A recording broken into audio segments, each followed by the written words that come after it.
Red Wings Live on Fox Sports Detroit is presented by Arby's.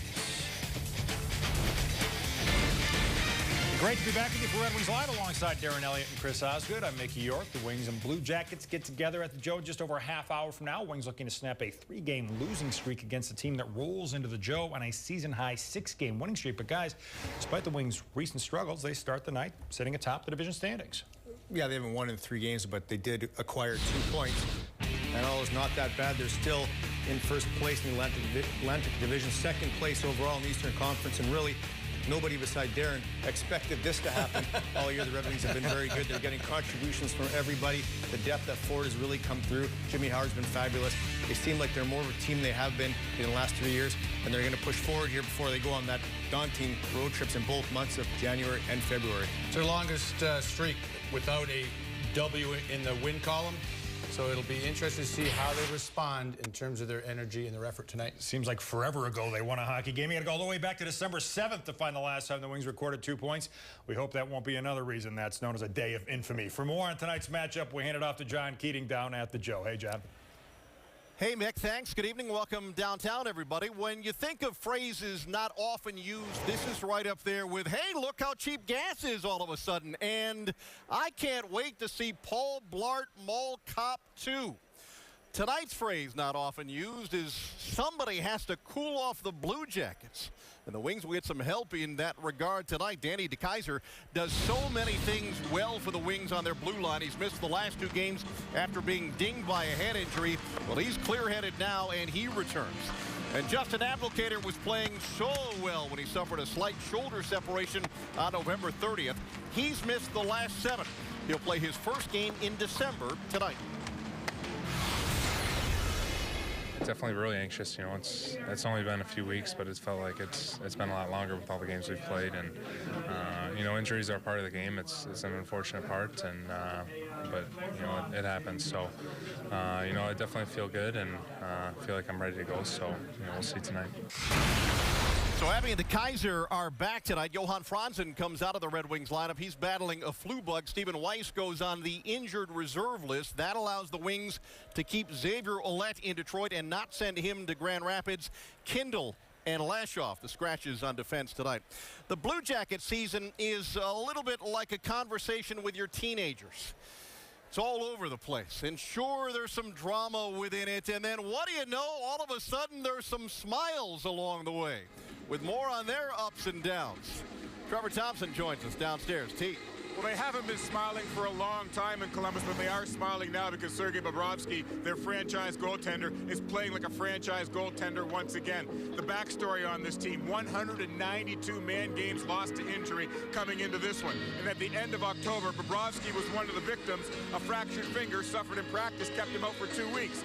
After coming back, he had a 6-game stretch where he allowed more than 3 goals in 5 of those 6 games, all losses. But lately, he's turned a corner and found a rhythm. He's on a 6-game winning streak and has not allowed more than 3 goals in any of those 6 games. He's a franchise goaltender. He's back at his best, and his head coach loves to see it. He's important. It's that one position that can really dictate the outcome of a game, and we've seen it. We had a game in Florida a couple weeks ago where we had a lead, played a good first period, and after that 40 minutes they had 50-plus shots, and we ended up winning the game, and it was solely because of him. So he can do that. He means a lot to the franchise, his personality, just how he is in the room and how he trains and how he prepares himself. So he does a lot of the right things that you're looking for in your players. The 26-year-old Russian is not only the goaltender for the Russian Olympic team, he's also a former Vezina Trophy winner here at the NHL level, and his head coach says his biggest strengths, his preparedness, his compete level, and his athleticism. The Red Wings outscored him 5-0 in their last game a month ago in Columbus. I bet it's a different story with him back on top of his game here tonight. One thing to watch as the Blue Jackets and the Wings tangle here at the Joe, John. All right, Trev, thanks. Great stuff. Trevor Thompson handling postgame after the Wings and the Jackets tonight. You know, Sidney Crosby is the face of the NHL, and yet suddenly that face has a little wit to it. He's the latest NHL player shelved by a bug we associate with kids. More on that next.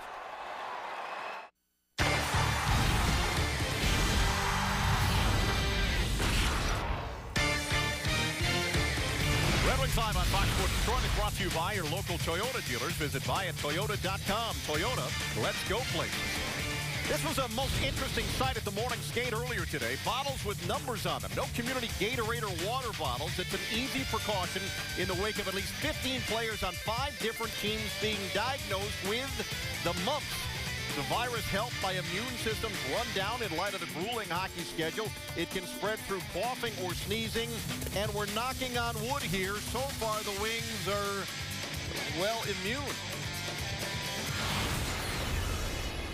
Definitely concerned. We're trying to be more careful. I think we're going to start taking those booster shots. I think some of the guys are talking about it. I heard a bunch of other teams have done it, and I think we got to make sure that we do that because you don't want to lose a guy to mumps, and I think now it's in 6 teams. So it's a weird case, and I think what I've seen is it's actually doubled in America this year. So something that we got to take precaution of and make sure that none of the guys get sick. Right back with you in a moment. The NHL roster is a living organism, ever-changing, but the changes tonight are largely positive. Darren and Ozzy with the degree of that next.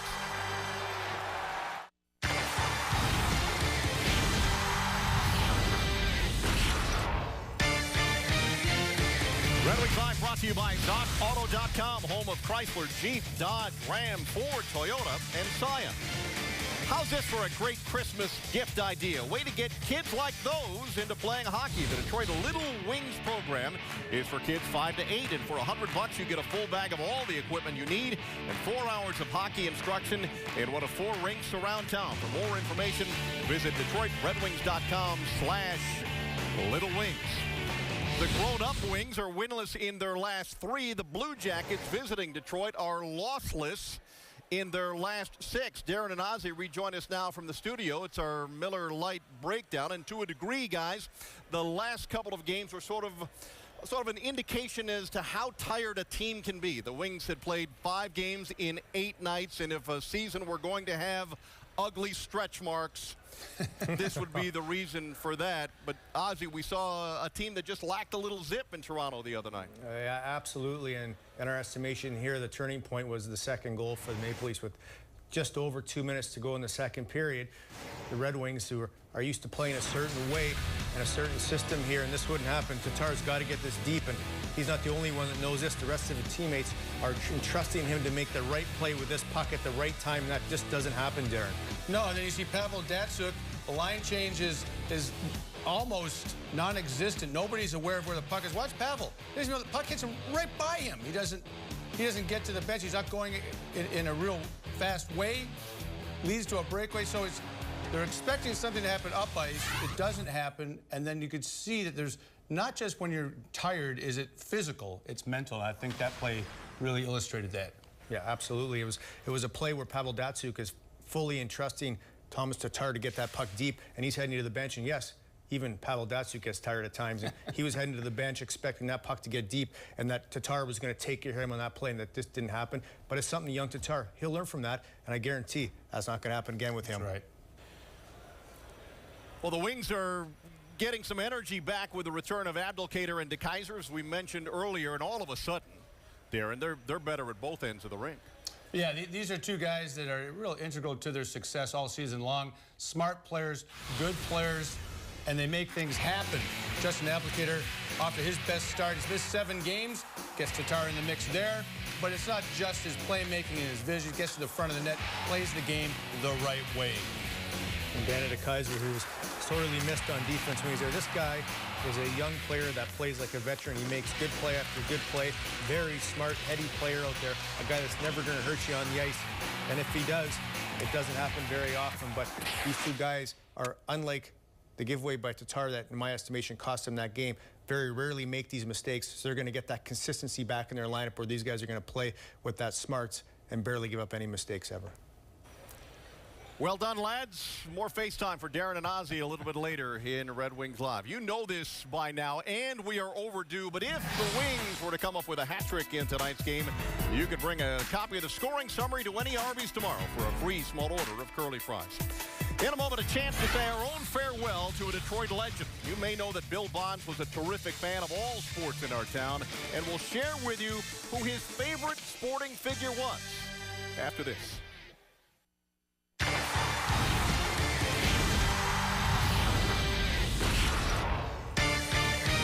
Red Wings Live is brought to you by your Detroit area Honda dealers. Visit your Detroit area Honda dealers today. Go to DetroitHondaDealers.com.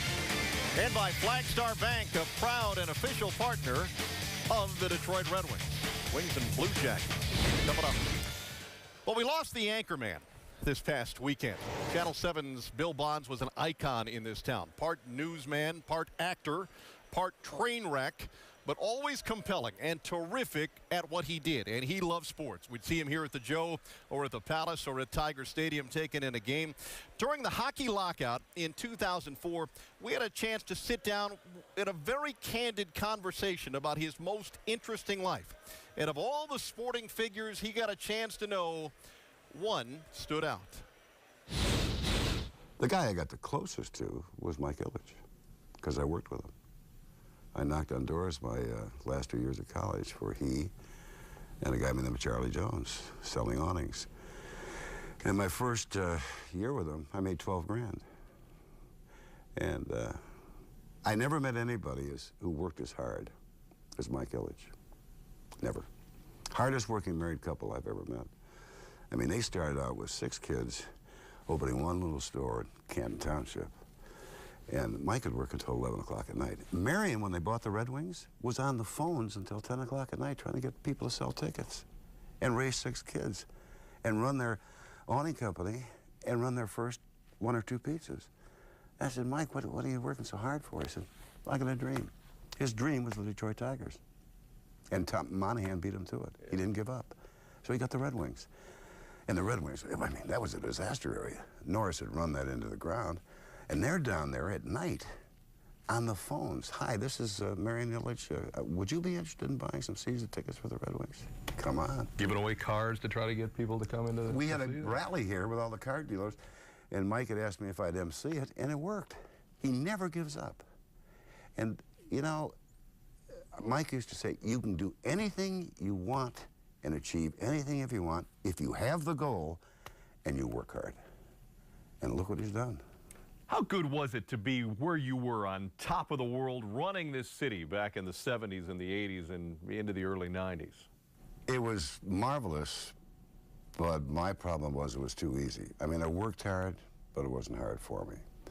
But I literally couldn't go anywhere, and people would come up and say, hey, Billy, or Coleman, and a great relationship with Coleman. It was a lot of fun, but I had a great bunch of men and women around me, John, as you well know. You don't do it by yourself. I mean, they put you at the top of the cake, but if there ain't no cake below you. How much of a sports fan were you when you were on top of the heap television-wise in this town? Because I always enjoyed your byplay with whoever the sports guy was who was sitting next to you, because you paid attention more than some anchors. Well, I love sports. Yeah. Grew up like most American guys who are great natural athletes. And of course, I'm a great natural athlete. One of the things that I saw that I didn't see at other stations was at the beginning of the show, there's a story that stands out and dominates the program. It just does, because that's the way news works. Make that your thread and try to use it with the weatherman, your co-anchor, and your sports guy. And if you can do that, you give an integrity and a continuity to the whole program. And at the end, you may take a sports story and make it your commentary, which ties that knot. And the guy at home was saying, the other thing I tried to do consciously was when I made a mistake, I exaggerated it. So that finally the husband would turn to the wife, or the wife would turn to the husband and say, you know what? I like Bonds. He's just like we are. He's one of us. Of course, I'm vastly superior to the great masters, as we all know, and have no ego. But I think if you can, you know, if you really feel it, what the hell, if you make a mistake, you make a mistake.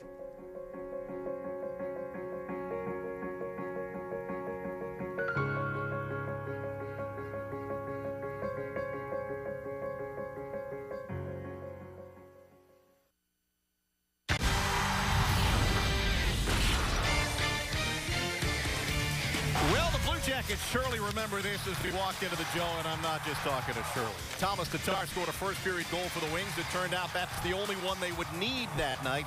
They got another one in the second and 3 in the third, and meanwhile, Jimmy Howard made 28 saves en route to his 19th career shutout. The Wings skated away to a 5-0 giggler. Howie was the McDonald's player of the game that night. Who will be the choice tonight? The process presented by the fresh-baked McCafe Blueberry Muffin with great fanfare. We'll reveal the pick later tonight on Red Wings Live.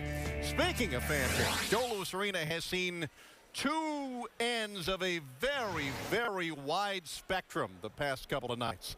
Opera singer Andrea Bocelli was here on Sunday. Then last night, the wrestlers took over for Monday Night Raw. I'm going to guess that no one was here on back-to-back evenings to take it all in. As near as we can tell, none of the Wings were here for the wrestling show either. Oh, but they were aware. Some of them watched it at home and certainly captivated by the event. Dan DeKaiser, for sure. Really? Yeah, he's. I think he's very gullible. I think he still believes in Santa. So he's one of those guys. A guy that I think might get swept up by it and be all excited and would love to join would be a guy like Luke Glendening. No, I don't think that's my forte. I definitely don't think it's real, but it's funny that he would say that. I know Glendening was talking. He watched it last night. He said he was all excited. You know, seeing some of the guys, seeing a few of the wrestlers, you know, walking around. You know, after practice and whatnot, and just being able to see the ring, you know, you feel like the ring would be so much bigger. It looks so much bigger on TV, but it's really not that big. Wait, what was that thing that Brendan Smith said about Santa? Let's send it from Joe Louis Arena to Mickey and Darren and Ozzy back in the studio. They'll explain it to you, kids. I don't know what he's talking about either. Yeah, all right. John, thank you. Well, speaking of wrestling, Wings looking to be the king of the ring, so to speak, tonight. What are you guys watching for as we line up for our one-timers this evening? Well, for Columbus, they've been hot. 6 wins in a row for a team, and Dubinsky, who just came back, is one of the big reasons for that. Wisniewski, the Michigan native, has played very well, but this is the guy right here, Dubinsky, from the Rangers. He's the heart and soul of this team's been hurt all year. He's been back for 3 games. He's an even player, playing very well. This is the leader of the team. Everybody else follows this guy into battle. And Wisniewski also, like I mentioned previously, very good player here from Michigan. Almost signed with the Red Wings, decided to go with the Columbus Blue Jackets on a big contract. He's played very well this year. Riding a 6-game winning streak, is standing very tall for the Columbus Blue Jackets. On the other side of things, guys coming back into the lineup. Justin Ablocator up front. He'll have the net front presence. Good solid board play. Good to have him back in the lineup, especially since he's off to such a fine start on the season. And on the back end, you have Dan DeKaiser back in the mix. Plays over 22 minutes a night. They'll need him and use him on the penalty kill and at even strength. Right, and that's all you need to know. Wings and Jackets coming your way in just moments. Ken and Mick are next with the call. We'll be here all night long during the intermissions and again after the game for a post-game edition of Red Wings Live. Enjoy the hockey game, everybody.